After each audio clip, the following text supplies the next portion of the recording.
Εξοχότατοι κύριοι Υπουργοί, εξοχότατοι κύριοι Πρέσβεις, διακεκριμένοι προσκεκλημένοι, κυρίες και κύριοι, ladies and gentlemen, friends online, friends present here in Athens, welcome to the British Residence. My name is John Kittmer. I'm chair of the Anglo-Hellenic League. This is a hybrid event, the first hybrid event that the League has done. There is a specially invited audience here in this beautiful ballroom of the residence here in Athens, and a global audience is following us on Zoom. We are here thanks to the hospitality and support of the British ambassador, who is also one of the two patrons of the League. I want to thank him and his team for hosting us tonight and for allowing us to put on this, our first event for very many years in Athens. Matthew has kindly agreed to speak to us in a moment. Well, it's nice to be back here in Athens and back here in this great house. The house, as we all know, of the statesman Venizelos. And of course, I asked for the room to be set up like this because I wanted to be standing in front of this great portrait, which inspired me, as I'm sure it inspires the current ambassador, every morning as I came down to do some work. For most of us, I guess the last 2 years have been pretty miserable. We've lost loved ones, often in pretty harrowing circumstances. We have, many of us, been ill ourselves. Despite the wonders of modern technology, we've been isolated and far from our friends, especially our friends in lands overseas. And now, as we emerge from the pandemic, crossing borders once again, filling out lots of forms, events in Europe have taken a very dark turn. Friendship across borders is needed more strongly than ever. After 2 years away from Greece, the longest period I've been away from Greece since I was in my my late 20s, which was a long time, a quarter of a century ago. So 2 years without Greece, and now I feel overwhelmed and delighted to be back here among so many friends and to be celebrating British-Greek friendship itself. I'm a little embarrassed talking to Greeks at the Periptera, in the tavernas, Kialou, about how rusty my Greek has become. Πόσο σκουριασμένα έγιναν τα ελληνικά μου. Let me start, because you won't all know who we are, let me start by just saying a very few words about the Anglo-Hellenic League. We do have an official Greek name because we did once have an establishment here in Athens. So our official Greek name, of course, is O Anglo-Hellenic Synthesmos. I've had the privilege of chairing the League for 4 years now. We have been around a long time, since 1913. We were founded in the aftermath of the Balkan Wars, and because of the Balkan Wars, and because of the great statesman Venizelos' presence in London. He inspired many people.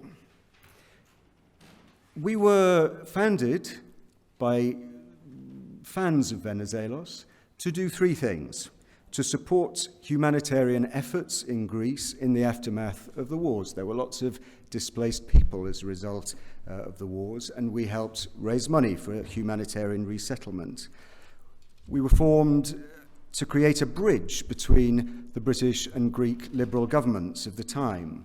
And we were formed to act against anti-Greek propaganda in the UK and anti-British propaganda in Greece. Since the 1980s, we've been a charity registered under English law, and this means we are not, these days, a political organisation. We're a voluntary group committed to the promotion of friendship and understanding between Greeks and Britons. Well, so what, you might ask? Why do we need a league? Why do we need charitable bodies, especially ones with odd names dating back over a century?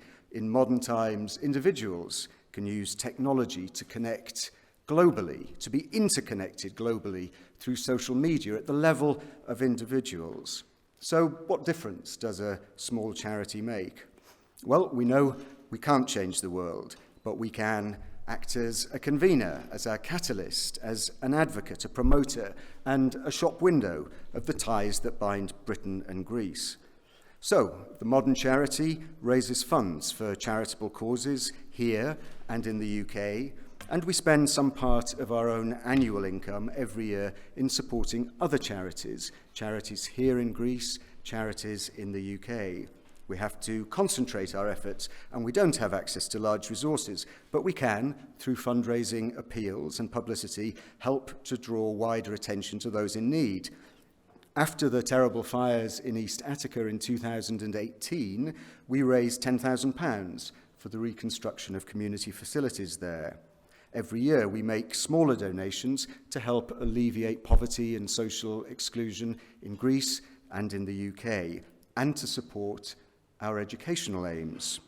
In London, and now thanks to Zoom globally, we run a cultural programme, of which this evening is a good example. Our aim is to do so in a way that throws light on the links between Britain and Greece. The speakers and performers that we've chosen tonight have all been selected with that very much in mind. Our flagship annual event is the Runciman Award. Since 1986, this prize has been given most years for the best book published in English anywhere in the world on a Greek subject. Last year, the AC Laskaridis Charitable Foundation and the Levendis Foundation jointly took on sponsorship of the award. We are hugely grateful to them for their generosity, which has also made this evening possible. Athanasios Laskaridis and Dr. Myrto Hatzaki will address us shortly on behalf of both foundations. I'm also delighted, since this is an evening celebrating British-Greek cultural links, that the Deputy Minister of Culture, Mr. Yatromanolakis, is here tonight. Thank you, sir. The League embodies the belief that civil society, the voluntary action of citizens, can foster purposeful internationalism. Internationalism is always under pressure, but we see that pressure particularly now. 3 decades of globalization are openly being questioned. International ties, economic supply lines, forms of cooperation have been disrupted by the pandemic. Traditional alliances here in Europe have been disrupted. And I'm not allowed these days to use the B word, which has been abolished, but I think you know what I'm talking about. We're all now aware that greater interconnectivity, this thing which does connect us at the level of individuals, also has aggregate effects which have a dark side to them. So, voluntary bodies working to foster international understanding by building friendship and personal ties, as we do between Britons and Greeks, can only help. That's why I'm delighted to welcome here tonight my friend, the Greek Foreign Minister Nikos Dendias, who will address us shortly. This is, as is patently obvious, a very difficult time in global affairs, and it's a great privilege for us to have you here tonight, reflecting your own commitment to the causes which we are here espousing. For over 100 years, the League, as an internationally minded organisation, has promoted British-Greek ties. As a British organisation, we've always stood by the side of Greece, and we will continue to do so. So, how can you, the audience here in Athens and the audience globally listening by Zoom, help us to carry out our mission?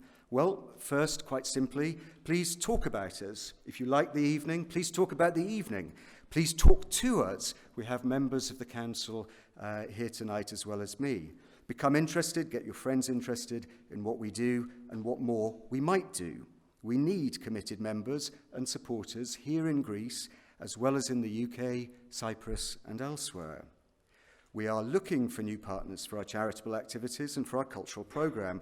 We're looking at the moment for someone, maybe 1 or 2 people who could act as our eyes and ears here in Greece and give us a sense back in London of opportunities. We are working on a proposal to commission annually and to publicise annually think pieces on the state of the bilateral relationship between our 2 countries on issues that are of interest to the League and some of our partners, and we're in the early stage of talking to potential sponsors for that.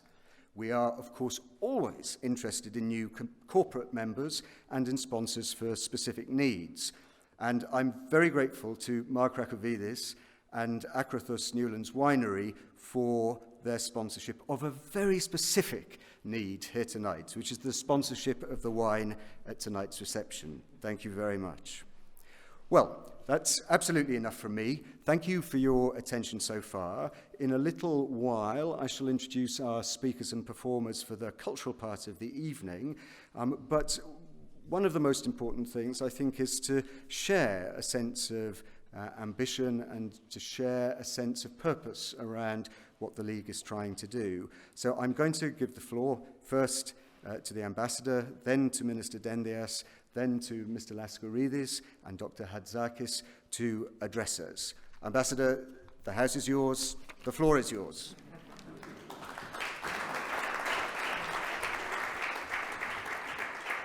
Thank you, John. Minister Dendias, Deputy Minister Yatromanolakis, Excellencies, ladies and gentlemen, I will keep it very brief because you've got a treat of an evening in store with Professor Beaton, with the poetry, with piano, and I certainly don't want to delay the benefactors and supporters of the League. Let me just say that I had the privilege of being back in November in Edinburgh when Professor Beaton was last speaking at an occasion there. And on that evening, I found myself with not one, but three of my predecessors in the same room, which I thought was quite good going. And as I've said to a couple of people earlier on this evening, I know this happens, and the diplomats in the room will perhaps recognize this, that when you're an ambassador somewhere, you develop an affection and a connection which you take with you afterwards. But I venture to suggest that the affection that former British ambassadors who've lived in this house and been posted here in Athens develop and retain is as strong as, if not stronger, than those ambassadorial ties that others take with them. So I'm delighted to have been here for 6.5 months now. I'm even more delighted that we're able to support the League and open up the house as the pandemic hopefully recedes a little bit into the rearview mirror. So thank you all for coming. Thank you for your support.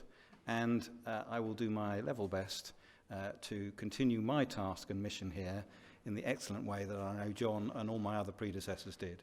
So thank you and have a good evening.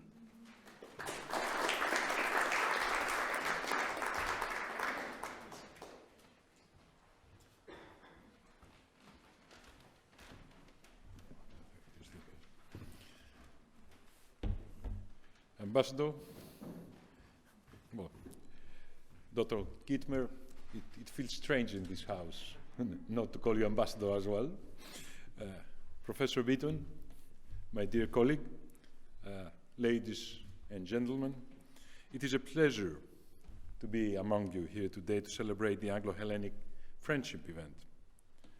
We all know our friendship is more than 200 years old, and as I'm standing under this very famous painting, allow me first of all to express my very deep admiration for Lord Byron, a Philhellene that came, fought in Greece, and also died in Greece, died for the cause of the Greek freedom. Greece will never and can never forget that. But we share many more things together. We are a maritime nation. You are a maritime nation. We are the oldest democracy. You are the oldest parliamentary democracy, Ambassador. We respect international law. You respect international law, including international law of the sea. Unfortunately, I have to say, these days, one feels awkward to speak about international law. It feels awkward to speak about humanitarian law. As you very well know, one Greek consul, as we speak, is entrapped in a basement in Mariupol under fire. I really never, ever believed that we would live in the 21st century under those circumstances. But anyway, we have to see the challenges clearly and work to address the challenges together. And I think this is what we can do, we, Greece, with the United Kingdom. Address the challenges of today's together and try to build a better world. Thank you so much.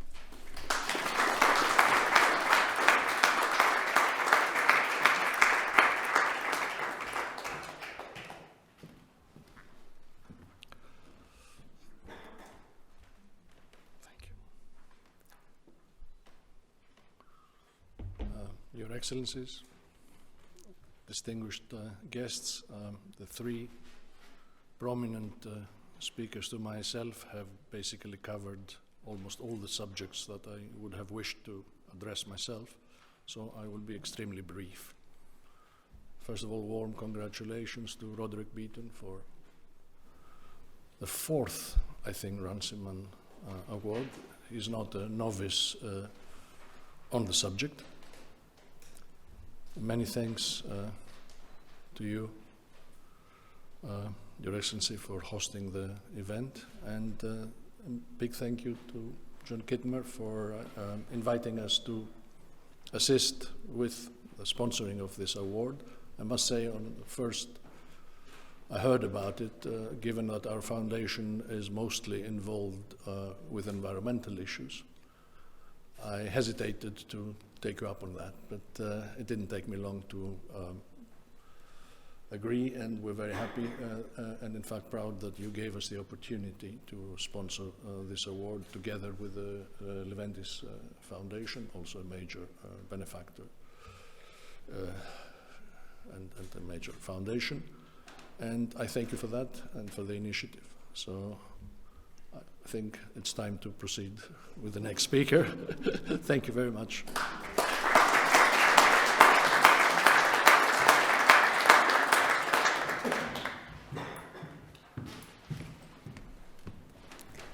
Good evening. It's a pleasure to be here and to be able to share this salutation on behalf of Mr. George David, Chairman of the A.G. Leventis Foundation's Greek Committee. The Anglo-Hellenic League is perhaps best known for its prestigious Runciman Award, the award named after the scholar who has been credited with single-handedly reviving Byzantine studies in the 1950s, who served as chairman to the League for 16 years, and who would probably have felt pretty much at home here tonight in Kolonaki, in the neighborhood where in the post-war years he mixed with a smart Athenian crowd. But there is more to the Runciman Award than the furthering of scholarship, and there's more to the Anglo-Hellenic League than the Runciman Award, all of which has led to a fruitful partnership with the A.G. Leventis Foundation over the years. Through its celebration of excellence in the field of Greek studies, not least through the establishment of the Korais Chair of Modern Greek and Byzantine History and Language at King's, the League has done much to also promote Hellenism around the world. Since its inception, in fact, in the aftermath of the Balkan Wars, as we heard, with the aims of countering anti-Greek propaganda in Britain, it has worked tirelessly to rally Philhellenes in the UK and beyond, employing Greek culture to fly the flag for Hellenism in many ways.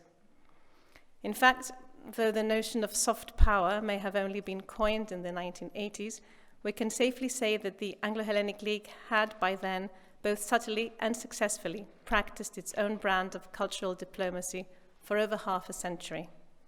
And there also lies an affinity, a converging of ways, and a crossing of paths with the A.G. Leventis Foundation, which has, since its establishment in 1979, recognized the importance of culture as a means of promoting Hellenism beyond its borders.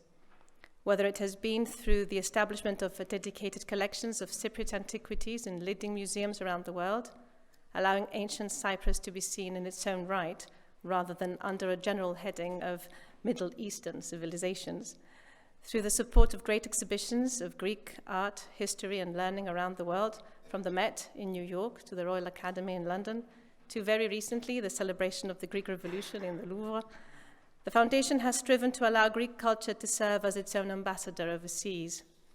It has actively supported research projects and initiatives, exhibitions and excavations around the world, focusing on Hellenism, celebrating Philhellenism, stretching to places where there have been traces of Hellenic presence over the centuries, from the Greek chair in Edinburgh, as far as the chair of Greek studies in the University of New Delhi, the restoration of Byzantine monuments in the Holy Land, to the support of Byzantine and Greek heritage and studies in Crimea and in Mariupolis. In this spirit, the Foundation could not fail to recognize the importance of the work undertaken by the Anglo-Hellenic League in the support of Hellenism and as a distinct tribute to Greek heritage. And we are happy to be here tonight at this anniversary event to take the opportunity to celebrate this work, undertaken quietly, methodically, painstakingly, but very effectively by the Anglo-Hellenic League over the years, and we hope for years to come. Thank you.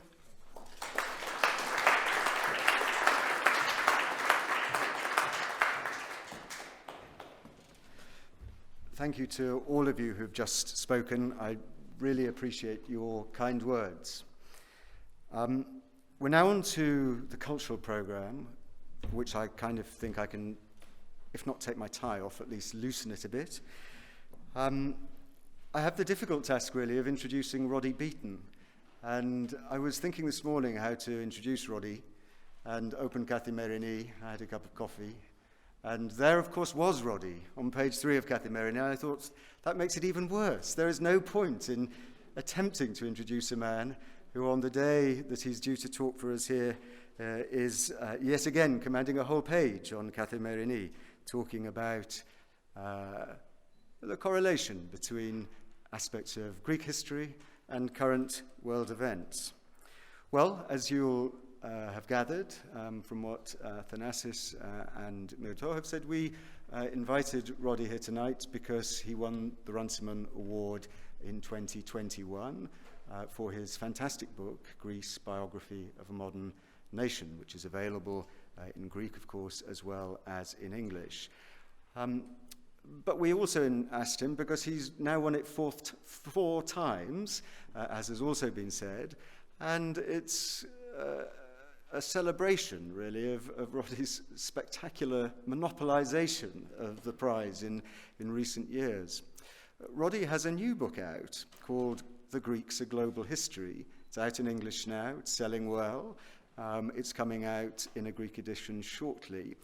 I have to say, it has been longlisted for the Runciman Prize 2022. So, those of you who may be feeling the effects of inflation might like to go out and put a wager on what's going to happen when the judges get together, I think in early April, to come together, to bring together their shortlist. Roddy, it's a great pleasure to have you here tonight to speak about being a British writer, about Greece. There could be no one better placed to do so. Thank you.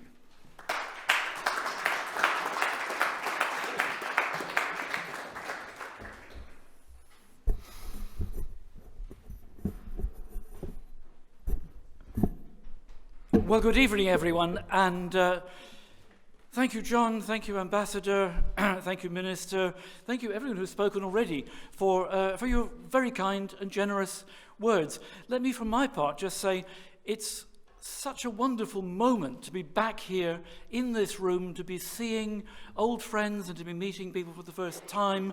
And as John said right at the beginning, also, it's an extraordinary privilege, given to probably rather few people in the world ever, to stand underneath this picture. And, well, I hope someone's taking a picture of that.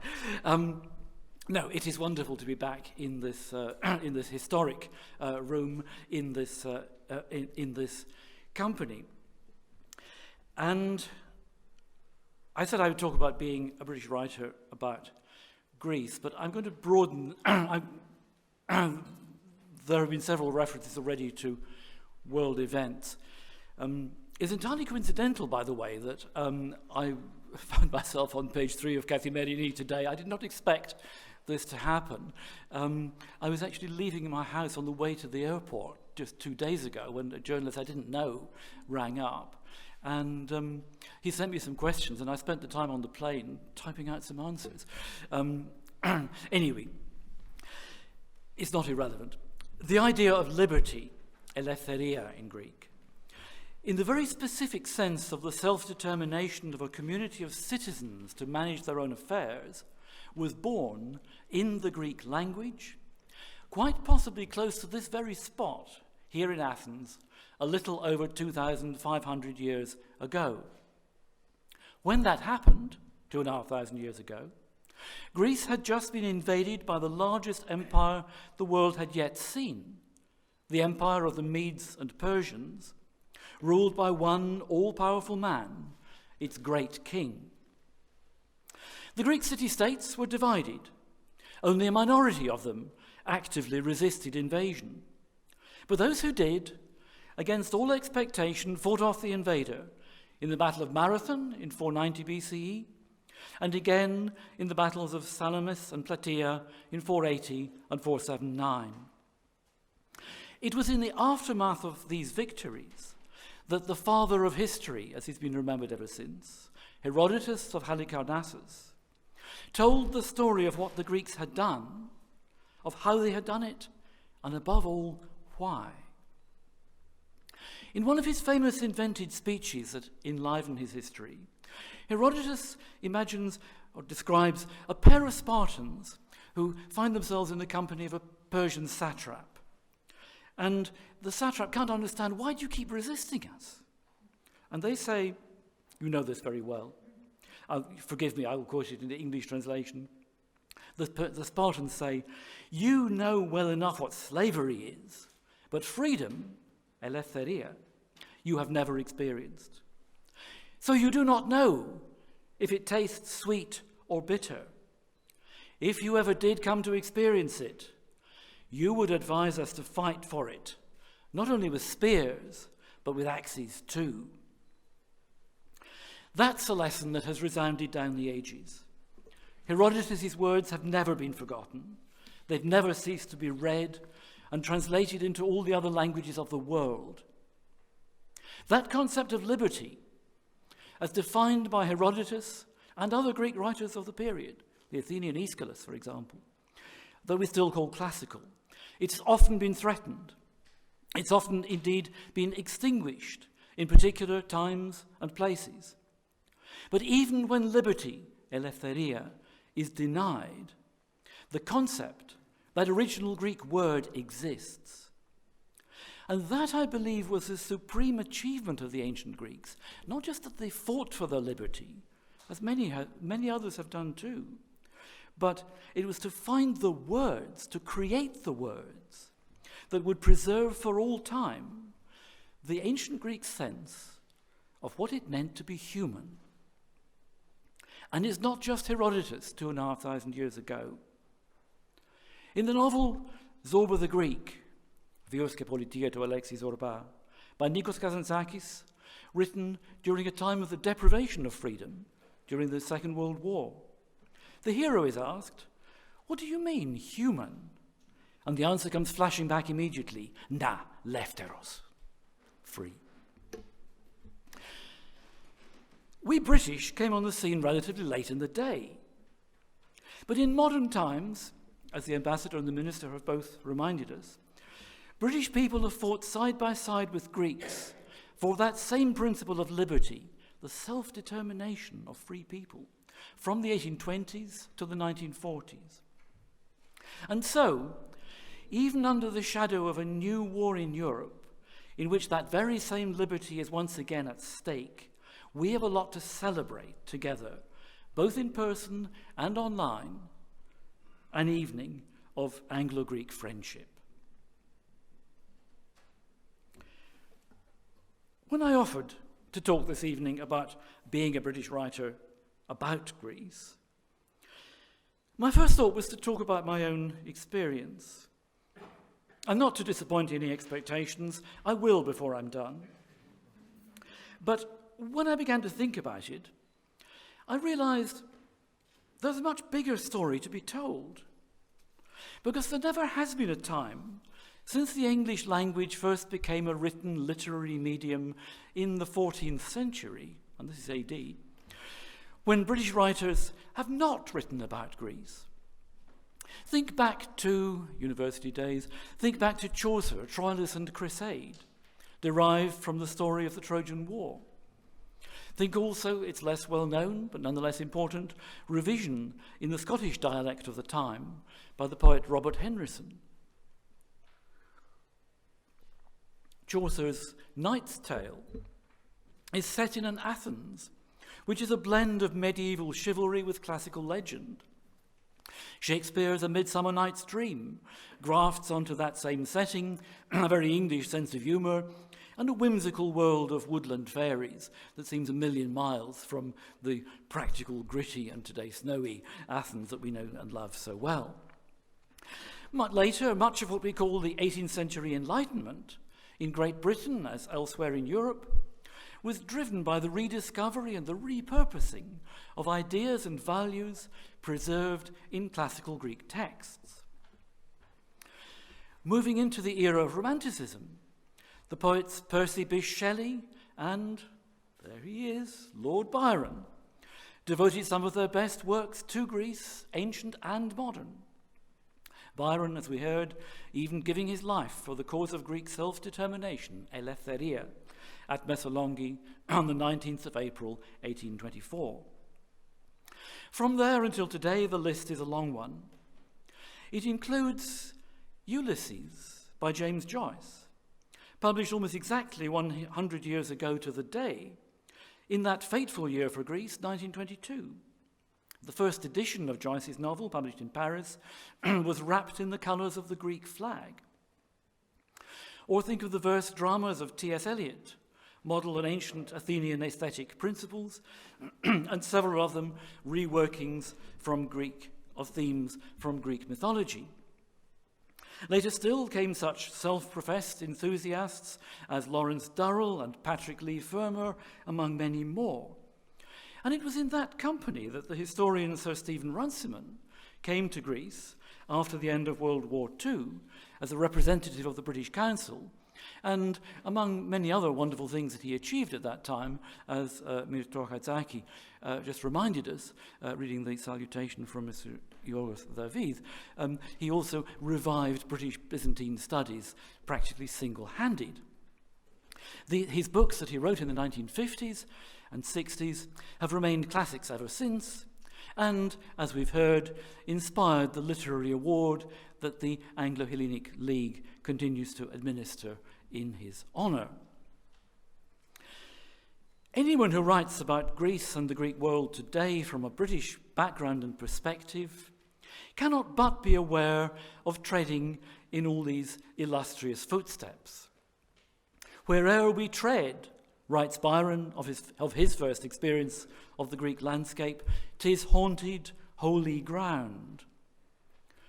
Doubly so today, when so many literary greats of the English language have been this way before us.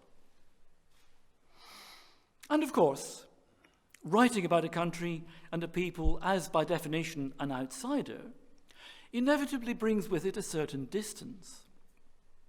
I'll come back to my own take on that particular issue in a moment.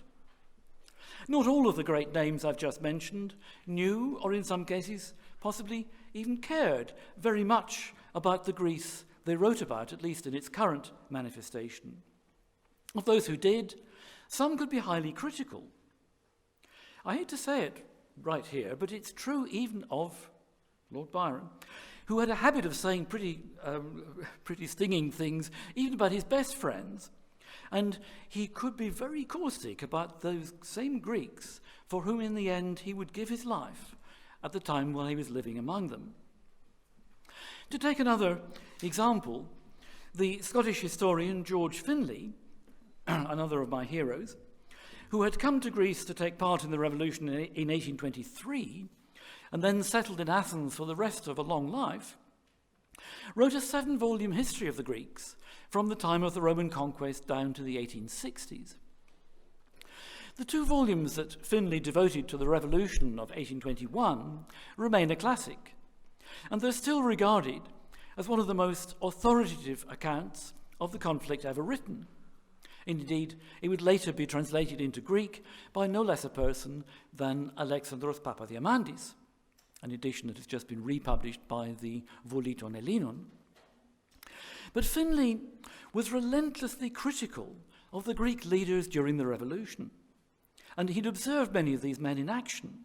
For that reason, Finlay used to be viewed rather askance, meloximatia, edos din Ελλάδα, here in Greece. But Finlay did, on the other hand, have an unshakably high opinion of the rank and file of the Greek people and their contribution, their persistence in their struggle for liberty. Can Finlay therefore be described as a Philhellene, as Byron just so eloquently has been? The jury is perhaps still out in his case.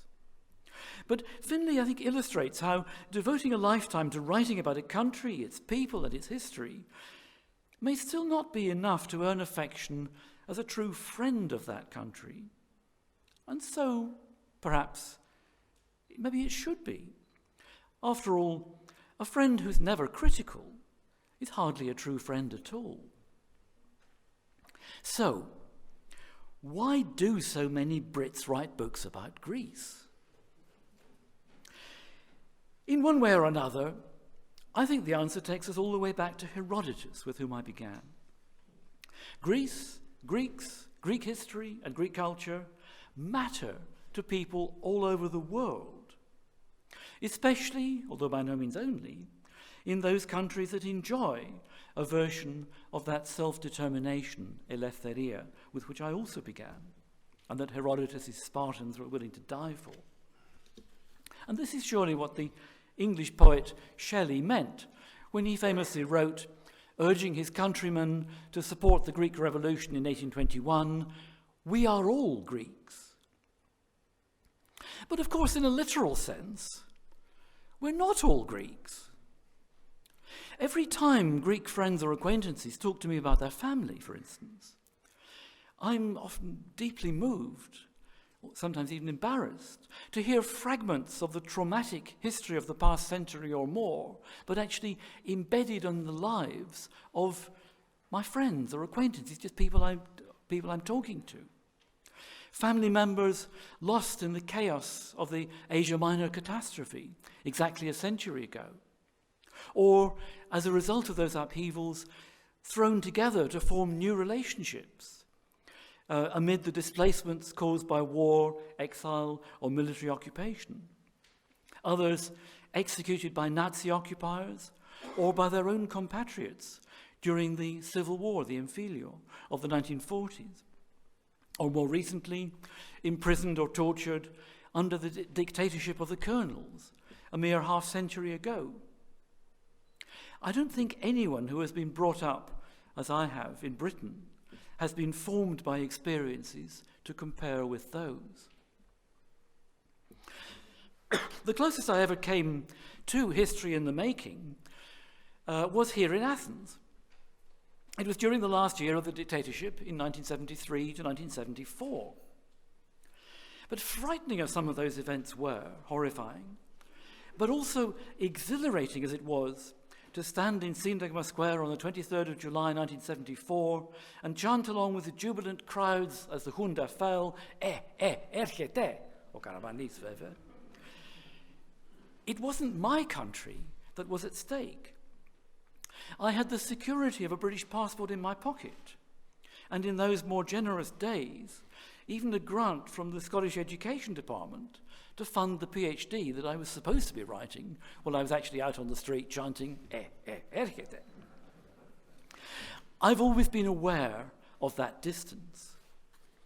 If I had made my home in Greece, like George Finlay, it might have been different.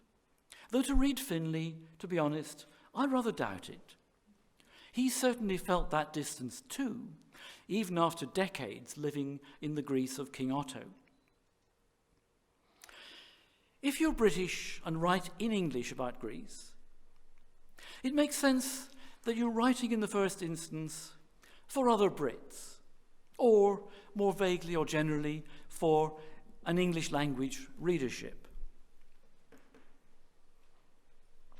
And when you do that, and as soon as you try to reach beyond the relatively restricted readership for academic books addressed to students or fellow professionals, that means you're writing for people who are at the very opposite end of the spectrum from the insiders, the Greeks that you're writing about. And the worst of it is, I have to say, there's the great English language reading public out there that so many of us writers aspire to reach, may not be that interested in what it is that you actually have to say. It can be a dispiriting experience, getting the message out there, being heard. And this is where the Runciman Award does such a marvellous job. I don't mean in motivating writers. Of course they'd write their books anyway. I don't think anybody ever actually sat down to write a book in the hope they might, just possibly, win a prize. Rather, in motivating publishers to enter their books into the competition. And I think publishers love competition. That's what it's all about. Competition for a prestigious award does attract notice. And to my mind, far more important than which writer or which book comes out as the winner each year are the annual series of press releases and the public awards ceremony that takes place in June that bring all the shortlisted and long-listed books into the public eye.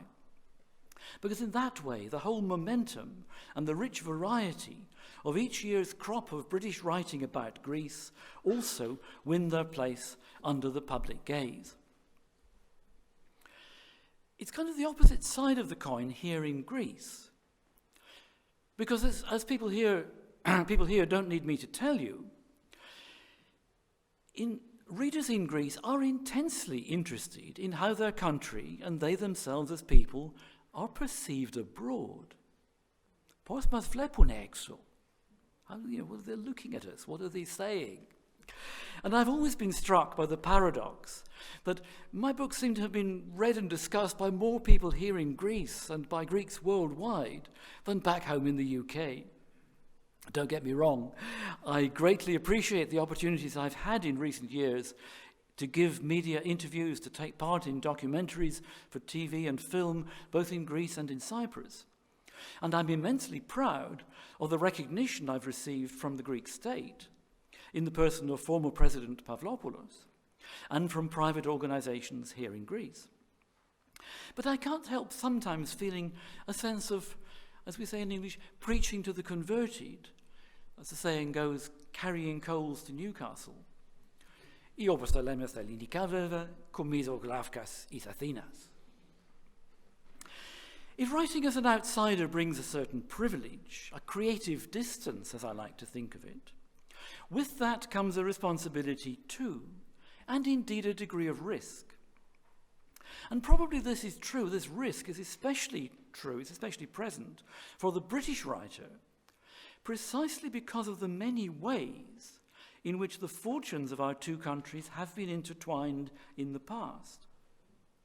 Shelley's bold claim in English that we are all Greeks has a double edge to it. Those foreigners who claim an interest of their own in Greece's heritage have not universally been viewed by Greeks as benign, and sometimes with reason.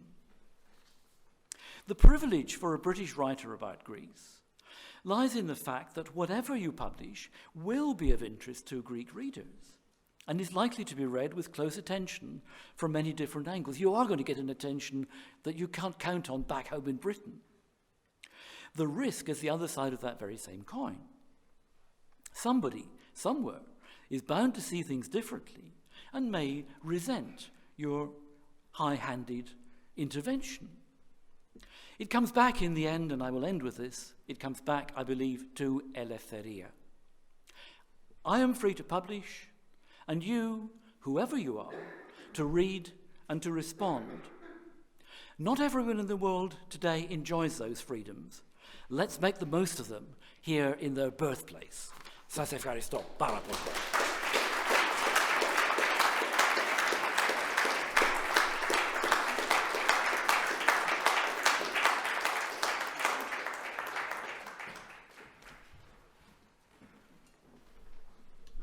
Roddy, thank you so much for giving us such a personal and insightful and thought-provoking, actually moving account of what it is to write about Greece. Moving because of your ability to stretch from the tight subject to the world around us. Thank you very much. Runciman Award is open to books of an academic or scholarly nature, and it's also open to books of fiction, and has been won by books of fiction. We're also extremely interested in a category that really does more than most to put at its heart what it means to talk across cultures, and this is the category of translation. We don't accept any old translation. We have a category open to the most difficult sort of translation, which is the translation of literary works, particularly poetry, and there have been a number of really very good literary translations published in recent years that have been shortlisted for the Runciman Award. In the award last year, pretty rarely in the publishing world, a fantastic new translation, a collaboration between Joshua Barley, who's here tonight and going to speak to us shortly, and David Connolly was issued, very much admired by the judges, and shortlisted. It's pretty rare that a translation of modern Greek poetry attracts this sort of interest, and it wasn't just the Runciman judges who are interested in this book. Other prizes and awards noticed it too. Their translation, the Connolly-Barley translation of Michalis Ganas's A Greek Ballad, sets a new standard for that very, very difficult art, some would say impossible, of translating a poet into another language, another culture. Josh lives here in Athens, where he is working on translations, more translations to come.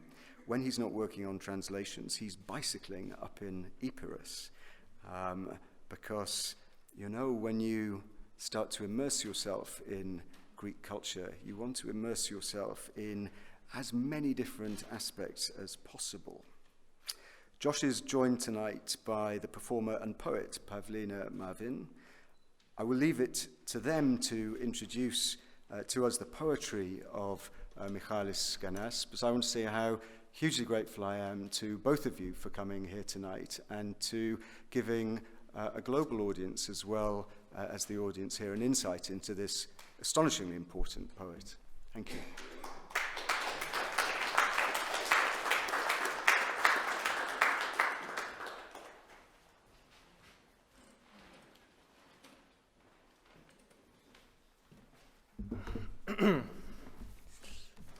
Thanks very much, John, for inviting us to be here, and thanks everyone else for being here. It's wonderful that Pavlina's here with me. Pavlina is a poet in her own right, and her second book is about to be published, and hopefully, well, not hopefully, certainly there'll be many more after that. Pavlina stepped in when Michalis himself couldn't be here. Michalis' father fell ill, Barbayani, as he's known, and Barbayani died a couple of days ago at the age of 98. I was lucky enough to meet Barbayani on a couple of occasions. The first time was about 6 years ago in his home village of Tsamandas in Epirus, in an old stone house which looks over Mount Morgana, the site of a fierce battle in the Civil War. I was traveling around Epirus then in the footsteps of Michalis, because I was translating his poetry and I wanted to see the landscape of his childhood, and I wanted to get closer in a way, sort of physically, to his poetry. The second time I met Barbayani was about a year and a half ago. He was 96. He'd moved down to the town of Filiates, near Eroumenitsa. And he regaled me for an hour and a half or so about stories of the Civil War which he'd fought in, and about his favorite pastime, which was hunting wild boar. And when I got up to leave, he said, "It's been great to see you, and I'm so glad that Michalis' son has grown up so much. And unfortunately, this was a sad sign of his slightly failing mental faculties, although he was mainly all there. But I was moved by it because I do see Michalis in quite a paternal way. As it happens, he is 12 days only older than my own father, who is also called Michalis, Michael. And I met Michalis right at the start of my time in Greece, which was about 10 years ago now. I was there when he launched his Apanda, his collected works, in 2013. I was playing a song there, and Michalis introduced me, and he said, "This is Josh," he said, and Josh has come to Athens quite recently, and he was telling me that he feels a little lonely in Athens. And Michalis said, I replied to him that that's exactly how I've felt all my life. So we've shared. Well, I've been relied on Michalis in a way for 10 years, and for inspiration, from his poetry, but also his kindness and friendship and wisdom. And he's redefined the time I've spent in Greece, and I now live half the time in the north, in Epirus, and half the time in Athens, which are Michalis Kanas's two patrides, if you will, his homelands. So it was a dream, really, to be able to do this book with the hugely experienced translator David Connolly. And it was a privilege to be able to spend hours talking to Michalis about the poems, and we would sit down in a cafe for hours on end, discuss the little details of every poem, and it's a great privilege for anyone who wants to write or translate to be able to do that and listen to a master talking about their craft as much as they want to. So we are going to start our reading with a poem about Barbayani, the late Barbayani. It's one of the most beloved of Michalis' poems in Greece. Michalis told me that he read it in the church a couple of days ago, in the church where his father was funeral was taking place. And there were 20, 30 people of the village gathered around, and he said he'd never been so happy that he has written poetry that people can understand. So here is firstly Pavlina Marvin reading Χριστουγεννιάτικη Ιστορία, a Christmas tale in Greek.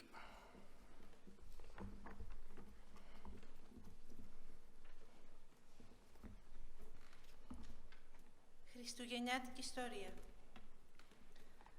Κάθεται μόνος και καθαρίζει το όπουλο του δίπλα στο τζάκι. Κανείς δεν θα έρθει και το ξέρει. Κλείσαν οι δρόμοι από το χιόνι, σαν πέρυσι, σαν πρόπερσι, Χριστούγεννα και πάλι, και τα ποτά κρυώνουν στο ντουλάπι. Το τσίπουρο στυφό, το ούζο γάλα και το κρασί ραγίζει τα μπουκάλια. Εκείνη 3 χρόνια πεθαμένη. Κάθεται μόνος του, δίπλα στο τζάκι. Δεν πίνει, δεν καπνίζει, δεν μιλάει. Στην τηλεόραση χιονίζει. Το στρώνει αργά στο πάτωμα και στο τραπέζι και στις παλιές φωτογραφίες. Γνώριμα μάτια των νεκρών που τον κοιτάζουν από το μέλλον. Εκείνη 3 χρόνια πεθαμένη και μόνο το δικό της βλέμμα έρχεται από τα περασμένα. Κοντεύουνε μεσάνυχτα και καθαρίζει το όπλο του από το πρωί. Πώς να του πω καλά Χριστούγεννα.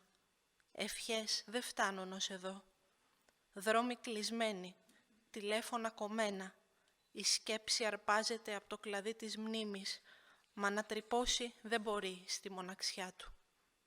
Μια μοναξιά που χτίστηκε σιγά σιγά, μ' όλα τα υλικά και δίχως λόγια. Κοντεύουν ξημερώματα και ακόμη γυαλίζει το όπλο του δίπλα στο τζάκι, μ' αργές κινήσεις σαν να το χαϊδεύει. Μένει στα δάχτυλα το λάδι, αλλά το χάδι χάνεται. Θυμάται κυνηγετικές σκηνές με αγριογούρουνα και χιόνια ματωμένα πριν γίνει θύραμα και ο ίδιος στην μπούκα ενός κρυμμένου κυνηγού που τον παραμονεύει αθέατος, αφήνοντας να τον προδίδουν κάθε τόσο πότε μια λάμψη κάνεις, πότε μια κίνηση στις κουμαριές και η μυρωδιά από τον βαρύ καπνό του. Ξέρει καλά ότι κρατάει μακρύκανο παλιό μπροστογεμές, γεμάτο σκάλια και μπαρούτι μαύρο. Όταν αποφασίσει να του ρίξει, δεν θα προλάβει πάλι να τον δει πίσω από το σύννεφο της ντουφεκιάς του. Αν σκέφτεται στα αλήθεια κάτι τέτοια και δεν τον τιμωρώ εγώ με αυτές τις σκέψεις, πώς να πλαγιάσει και να κοιμηθεί. Λέω να γίνω πατέρας του πατέρα μου, ένας πατέρας που του έτυχε σιωπηλό και δύστροπο παιδί, και να του πω μια ιστορία για να τον πάρει ο ύπνος. Ήπνε που παίρνεις τα παιδιά, πάρε και τον πατέρα. Ήπνε που παίρνεις τα παιδιά, πάρε και τον πατέρα. Απ' τις μασχάλες πιάστονε, σαν να ήταν λαβωμένος. Όπου πηγαίνεις τα παιδιά, εκεί περπάτησέ τον, με το βαρύ αμπέχονο στις πλάτες του να χνίζει. Δώσ' του και ένα καλό σκυλί και τους παλιούς του φίλους και ρίξε χιόνι ύστερα, άσπρο, σαν κάθε χρόνο. Να βγαίνει η μάνα να κοιτά από το παραθύρι, την έγνοια της να βλέπουμε στα γαλανά της μάτια και όλοι να της το κρύβουμε πως είναι πεθαμένη. Ήπνε που παίρνεις τα παιδιά, πάρε και μας μαζί σου, με τους ανήλικους γονείς, παιδάκια των παιδιών μας. Σε στρωματσάδα ρίξε μας μια νύχτα του χειμώνα, πίσω από τα ματοτσίνορα να ακούμε τους μεγάλους να βήχουν, να σωπαίνουνε, να βλαστημούν το χιόνι. Και εμείς να τους λυπόμαστε που γίνανε μεγάλοι και να βιαζόμαστε πολύ να μοιάσουμε σε εκείνους, να δουν πως μεγαλώσαμε, να παρηγορηθούνε.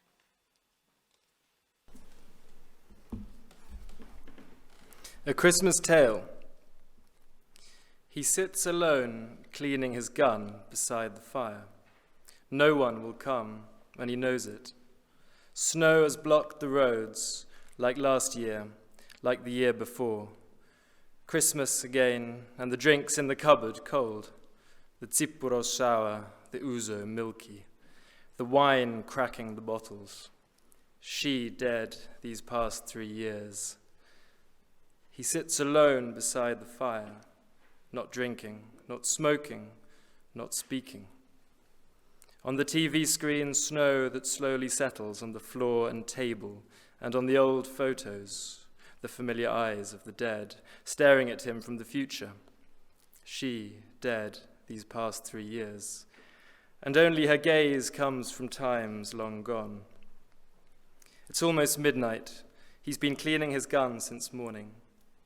How can I wish him Merry Christmas? Wishes don't reach this far. With roads blocked, phone lines down, thought clutches at memory's branch, but is unable to pierce his loneliness.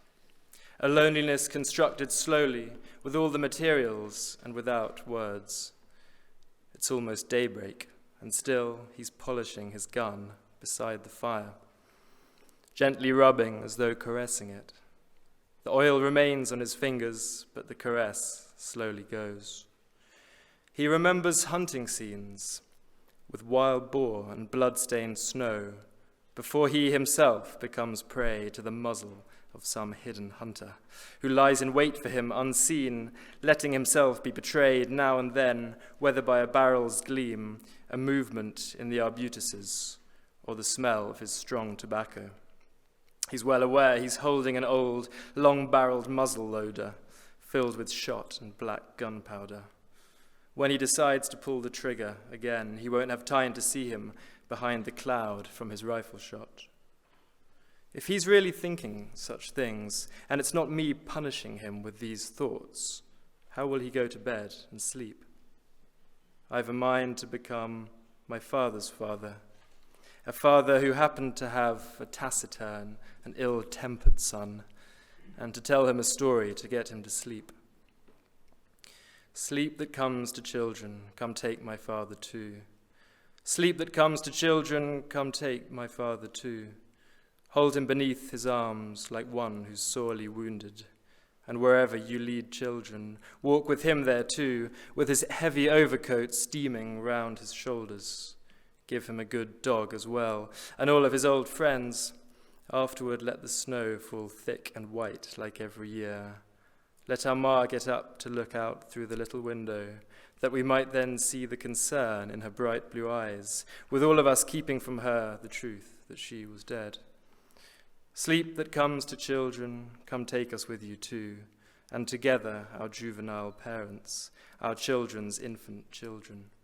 Bed us down on the ground on some cold wintry night, so behind closed eyelids we might listen to the grown-ups coughing, falling silent, cursing at the snow, that we might pity them for growing up like that, and hasten, we ourselves, to try to be like them, so they might see we've grown and take some consolation. The next poem we're going to read is for his mother. It's from the same collection, which is called Yalina Yanina, Glimmering Yanina, published in 1989. It's a much shorter lyric poem in memory of his mother, who, as you could probably tell from the previous poem, had died quite recently. Νοσοκομείο Ερυθρού Σταυρού. Στη μάνα. Τα χέρια σου τα κέρινα, η Παναγιά εκράτη. Χιόνιζε στα σεντόνια σου και σ' όλο το κρεβάτι. Η κόκκινη λιανή γραμμή του πλαστικού σωλήνα από τη φανερή πληγή σαν ποταμάκι εκείνα. Και έφευγαν από τα μάτια σου σκιαγμένα τα τριγώνια και με έφερναν σ' άλλους καιρούς και στα μικρά μου χρόνια. Μικρά πολύ, πικρά πολύ, χτισμένα γύρα-γύρα και μόνο από τη χούφτα σου σπυρί χαρά σε πήρα. I should have mentioned the first poem was translated by David Connolly. The others are my own translations. Red Cross Hospital, to my mother. Now your hands were made of wax and held by God's own mother. Snow was falling on your sheets, on all of the bed covers. The little red and slender line of the plastic tube was winding like a running stream from the open wound. The turtle doves began to flee out of your eyes, all frightened, and took me off to other times, the little years of childhood. What little years, what bitter years, built up round and round, and only from your open hand a grain of joy I found.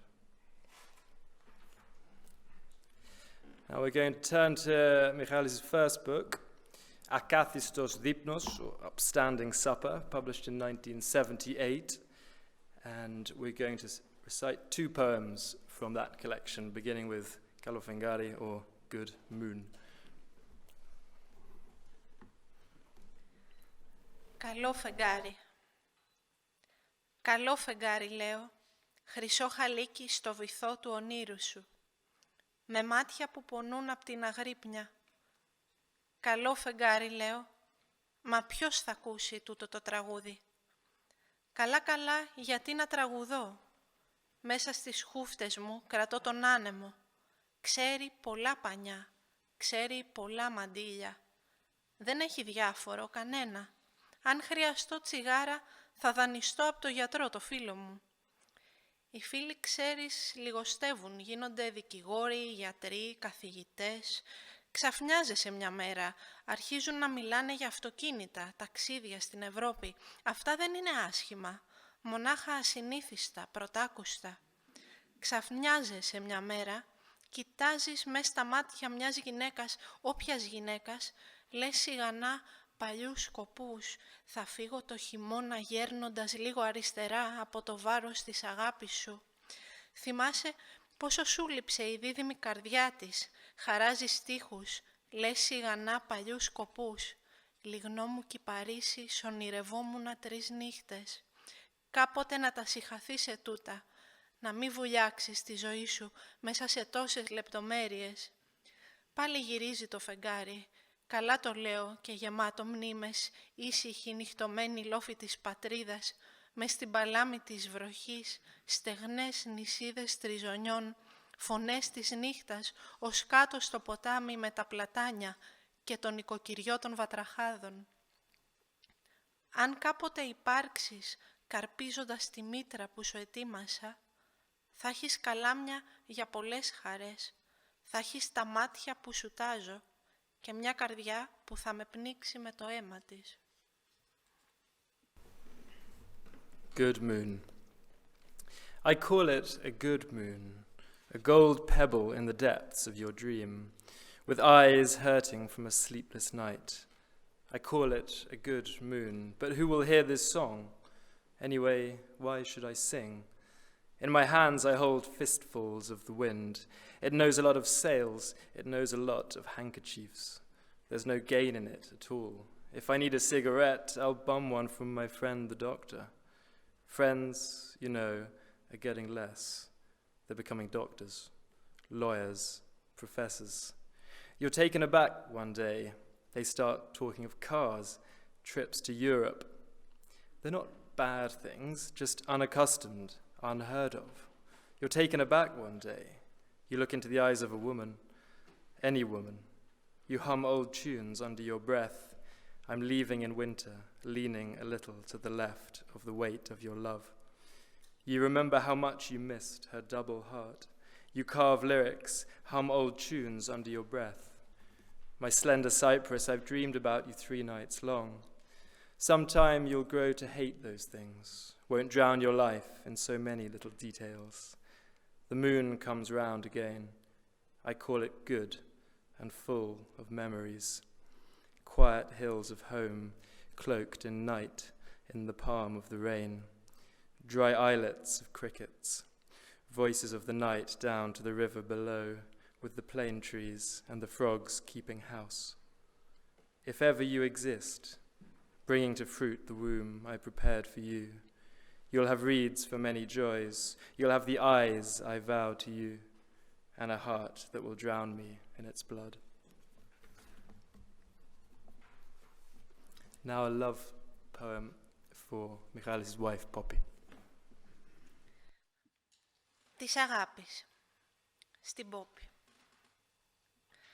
Μπακύρι από Γιαννιώτη γανοτζή, να φέγγει να σπιθοβολάει το γέλιο σου, τα λόγια σου να σκάνε μέσα μου σαν τις χειροπομπίδες. Κορμί που λάχτιζε σαν αγριμάκι, προτού σε πάρει ο ύπνος. 3 νύχτες τώρα, με διπλό προσκέφαλο, αχνίζω νοικοτίνη. Τρέχω με 80 πυρετό, ύστερα με 200. Τρελαίνομαι στις δημοσιές και η μοναξιά ένα μάθημα πικρό και ο θάνατος μια μαύρη κουβαρίστρα. Έλα με την αγάπη, έλα με το νερό. Μη λείψεις άλλο, μη μ' αφήσεις, παλάμη διάφανη και ορθή καρδιά, που σ' αγαπώ, που με τρομάζεις, που μου δώσες ψωμί και αστροφεγγιά, το μέταλλο του στήθους πάλι και του κορμιού το κοιμισμένο τύμπανο. Of love to Poppy. Copperware tin-plated at Yanina, like your laughter glints and sparks, and your words explode inside me like hand grenades. Body that twitched like an animal before you fell asleep. 3 nights now and 2 pillows, I'm steaming nicotine, with a fever racing at 80, then at 200 tearing down the motorways. Loneliness, a bitter lesson, and death, a black spool of wool. Come back with love, come back with water. Don't be gone anymore, don't leave me, clear palm and upstanding heart, for I love you, for you scare me, for you gave me bread and starlight, the metal of the chest again, and the sleeping drum of the body. Finally, we are going to recite a poem for the season, because as you may have noticed, it's just becoming spring. So this is called, you may not have noticed actually, this is back to Yanina, Glimmering Yanina, the collection, and it's about a blackbird. Το κοτσίφι. Λιγνό καλογεράκι το κοτσίφι. Με τεριρέμ, βραχνά και προσευχές αδέξιες όλο το χρόνο, αλλά την άνοιξη μες στα λαμπρά πλατάνια λειτουργεί, σε τόπους γνώριμους και δέντρα υπομένα. Τότε που έβρεχε, που φύσαγε και κάνε κρύο, τότε που χιόνιζε και αυτό κρεμότανε στα μαύρα σπόρια του κισού για να ταΐσει λιγοστό κορμάκι κι ύστερα σε ένα κλαδί αφινόταν, μια μαύρη φλόγα μες στο χιόνι περιμένοντας, ώσπου την άνοιξη έρχεται κάτι και του λύνει τον κόμπο που έχει στο λαιμό και αναπηδάει φωνή που το ξαφνιάζει, θρεμμένη από σιωπή και στέρηση και γίνεται εφημέριος μιας σκοτεινής θρησκείας και μιας θεάς που όλο το παιδεύει, βάζοντας κυνηγούς και γάτες και νηφίτσες να το φοβερίζουν για να τραγουδάει, όσο προλάβει, μέχρι να πέσει μπρούμητα και πάλι στη χειμερή ανάρκη της φωνής του. The blackbird. The blackbird's a spindly monk, with his raucous slurs and his clumsy prayers all year. But in the spring he officiates in the gleaming plains, places he knows, and the familiar trees, after the rain, the wind, and the cold, and after the snow, when he was hanging there on the black seeds of the ivy to feed his little wispy body, and then poised on a branch, a black flame in the snow, waiting. Until in the spring something comes to loosen the knot tightened in his throat, and a voice ricochets out, taking him utterly by surprise, fed as it was on silence and want. And Blackbird becomes the vicar of an arcane religion, with a goddess doing nothing but troubling him, laying in his path hunters and cats and weasels to frighten him, to make him sing as much as he can, until he falls flat on his face again in the hibernation of his voice. Thank you very much. And thanks to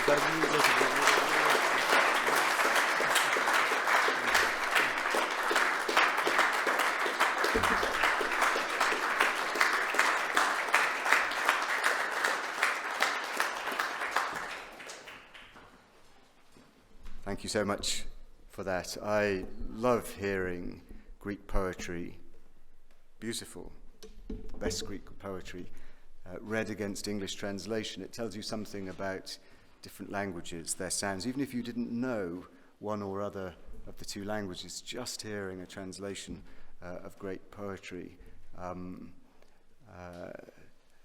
says something about cultural translation, says something about sound and the way in which good translators can capture sound and do different things with it in a completely different language. Music is, of course, a language all of its own, and at the League we do try to celebrate music as much as possible, because like the language of literature, like the language of poetry, music crosses cultures, crosses boundaries. This is why we were very keen to have music tonight and to close the evening with what is a really fantastic example of music crossing cultures, British Greek cultures. Dimitris Skilas is a name that many of us have got to know in the last few years. He hails from Volos, but has established himself in London via a very successful period in Scotland. Dimitris is the first Greek to have been commissioned by the BBC, jointly with the Athanasios C, to compose an original piece for symphonic performance. I had the privilege in those months when we didn't know what COVID was to hear the piece at the Barbican. It's called Kyrie Eleison. It's a piece which manages to be both titanic, it's a huge piece, but also astonishingly lyrical, and you hear some of the Epirat music in it. It's really fantastic. I think you're going to get a chance to hear it here in Greece too. Dimitris is very kindly here tonight to play some new piano compositions for us, because Dimitris is not only a great composer, he's also a fantastic pianist, and it is wonderful that he's going to close our evening's cultural performance. Dimitris, to you.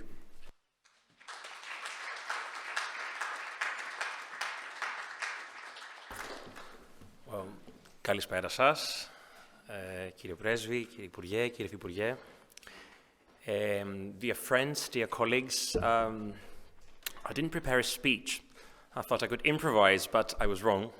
So a few minutes before the event, I kept some notes on a piece of music paper, which is my life. So I am Dimitris.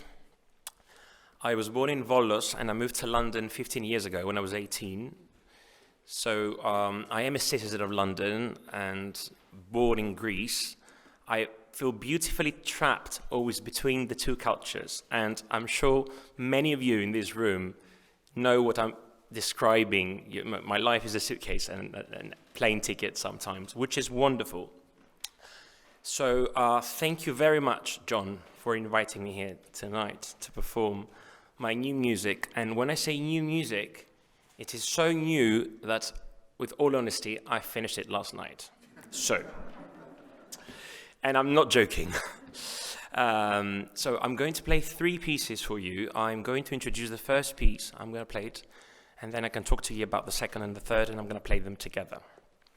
So, as John kindly mentioned, I had the privilege, and I was really lucky, to be commissioned by the BBC, which is the dream commissioner of every composer internationally. And I was so happy, so scared when I was writing the Kyrie eleison piece as the first Greek composer, which creates a huge responsibility, believe it or not, because people expect you to write something good, and it's about the position between the two cultures. I'm not sure if I wrote something good, because I was quite scared. I was happy in the end. I wasn't so much excited. And when the BBC commissioned me, I wanted to have some Greek co-commissioners in the piece. So I asked the Onassis Foundation and Onassis Stegi, because with them I've been working for many years, and they became the co-commissioners of the piece. So it does create a cultural bridge between the UK and Greece.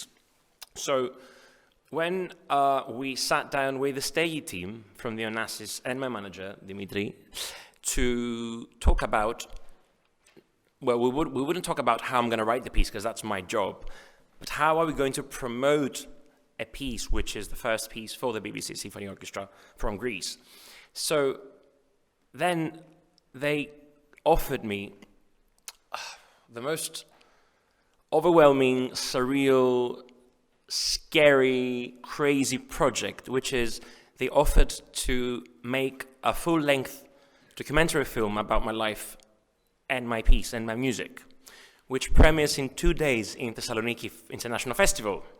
So I'm flying tomorrow morning to Thessaloniki to see the film, which is about my life and my house and my grandmother and my friends and my music. And I'm also quite scared, because as exciting as it sounds, when your life is exposed in a film, you don't know what to expect from the audience and from your colleagues. So the first piece I'm going to play is from the soundtrack of the new film, which is called Afterpop, which is quite a strange title for a classical composer.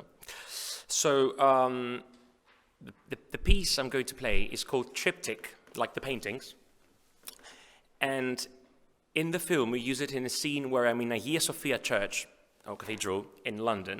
And I'm talking about religion and how all religions have influenced my music.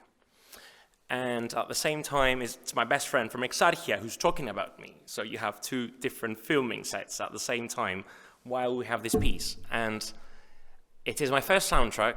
I've never performed it before. I'm going to perform it as a VIP, and I'm honored, premiere tonight, although it's a piece for piano and saxophone. We don't have a saxophone, so it's just piano for tonight.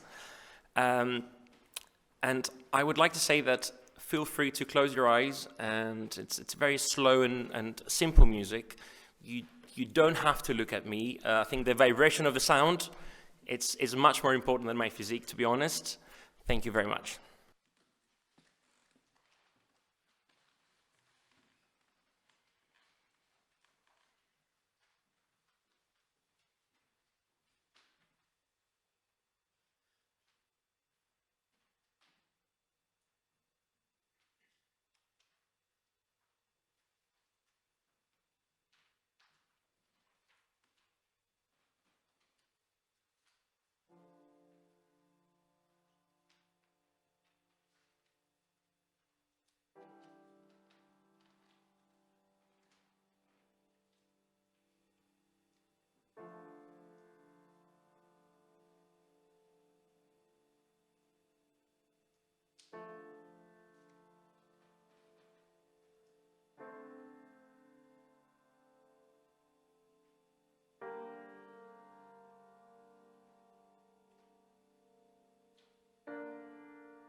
So that was the first time I played it in front of anyone. So the second and the third pieces I'm going to perform, they're quite short. They are from my new collection, my new album, and it's a very special album to me because I started writing it straight after the BBC premiere.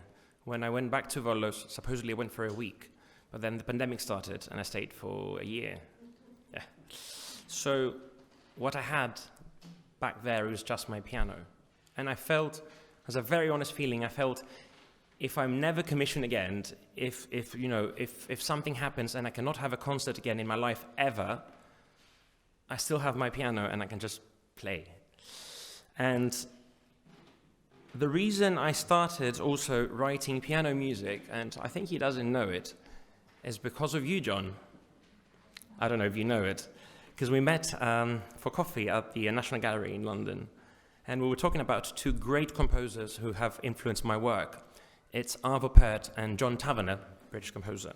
So we were saying that they haven't written much of piano music, and we were looking to find piano recordings from these composers. So, yes. So, my new album, which is going to be of about 14 to 16 piano pieces, it has a vision. And this vision is that I don't want for these pieces to end up be played just in a concert hall. This is something I don't want. I would like this very simple music, this, in my opinion, very Greek music, but also with international standards and surroundings, because I'm writing it in London. I would like it to be part of something larger, and the vision is to be able to find supporters internationally who would like this music and support it in any way, but mostly to include this music in other venues and other circumstances rather than just concert halls. Like, I don't know, like for a campaign, for tourism, or for commercials, for anything for dance, for museums, for films, but not just for concert halls. To make videos with me playing this music. There are so many visions I have for these pieces, and I've just started them. And as I said, the second one I'm going to play, which is called The Dark Ballad, I finished it last night. So, in these two pieces, as you will see, I'm using a very special piano technique. Nothing too much, but you recognize, I'm sure, that it sounds a bit like sanduri, the instrument.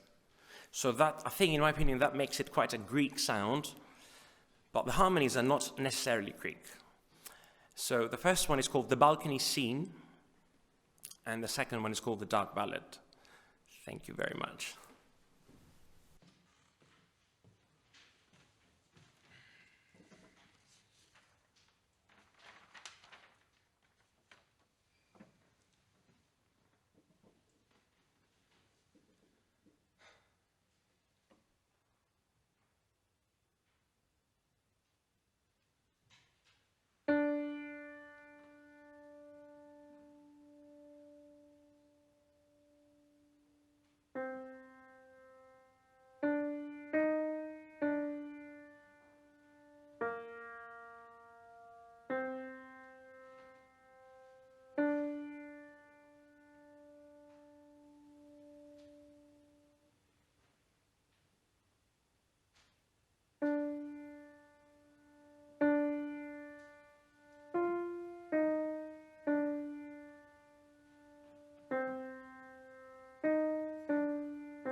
last one, I'm going to open the lid of the piano, if you don't mind.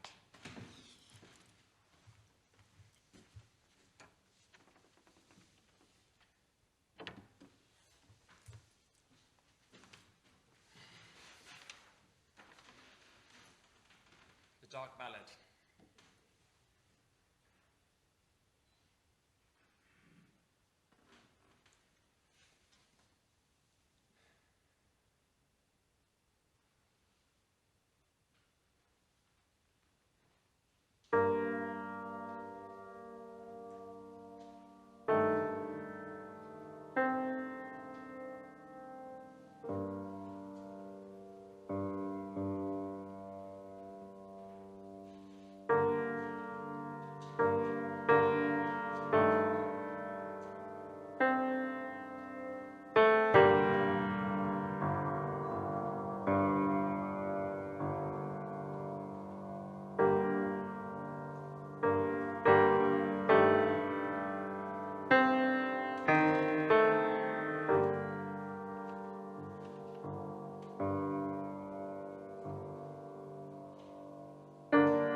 Thank you, Dimitri, for speaking so eloquently and then playing so magnificently and so movingly for us. So, this has been the first evening of Anglo-Hellenic friendship that we have mounted in Athens for many years. It won't, I hope, be the last, but it will depend on the support of members, sponsors, friends in both countries. In closing this event for our online audience, I want to thank quickly, but apokardias, a number of people. Katerina Korompli, Zoe Caparelli, Maria Kikida, and all the team here in the residence for all of their work on the event. I want also to thank the members of the Council, Anne McCabe and Yanis Manuelidis, who are here in support tonight. And of course, I want to repeat my heartfelt thanks to the Ambassador, to the ministers, to our fantastic performers and speakers, and our sponsors for what has been, I hope you'll agree, a really moving, fantastic, and important evening. Our next event on the 8th of April in London is a guided tour of the Science Museum's exhibition on ancient Greeks, Science and Wisdom, which was opened by the Greek Prime Minister late last year on a visit to London. The details are available on the website. There are still a few places going, so if you'd like to be with us in London in the early morning of the 8th of April, please let us know. So, to our online audience, thank you very much for joining us. I hope you've enjoyed it. Please do join us again. Very good night to you all from Athens. Thank you.